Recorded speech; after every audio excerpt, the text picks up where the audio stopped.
যুদ্ধের মধ্যেও ইরান ক্ষেপণাস্ত্র তৈরি করছে বলে জানিয়েছে দেশটির ইসলামী রেভলিউশনারি গার্ড বাহিনী বা আইআরজিসি।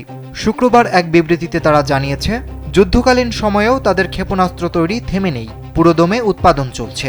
আইআরজিসি দাবি করেছে, ইরানের ক্ষেপণাস্ত্র শিল্প পূর্ণ নম্বর পাওয়ার যোগ্য। এ বিষয়ে কোনো সন্দেহ নাই, কারণ যুদ্ধকালীন পরিস্থিতিতেও তারা ক্ষেপণাস্ত্র উৎপাদন অব্যাহত রেখেছে।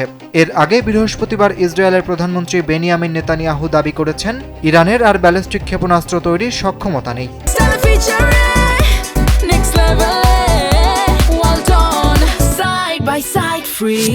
তার এই দাবির পরপরই লড়াই অব্যাহত রাখার ঘোষণা দিয়েছে আইআরজিসি।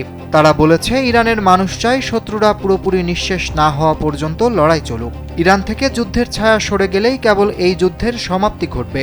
এদিকে যুক্তরাষ্ট্র ও ইসরায়েলের জন্য ইরানের অস্ত্র ভাণ্ডারে চমক অপেক্ষা করছে বলে মন্তব্য করেছেন দেশটির শীর্ষ সামরিক কর্মকর্তা major general Ali Abdullahi.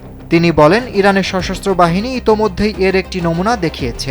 Trump বারবার ইরানকে হুমকি দিচ্ছেন, তবে তাকে জানতে হবে, ইরানের সশস্ত্র বাহিনী এবং তার সহযোগী ইসরায়েলি শাসকের জন্য চমক প্রস্তুত করে রেখেছে তেহরান।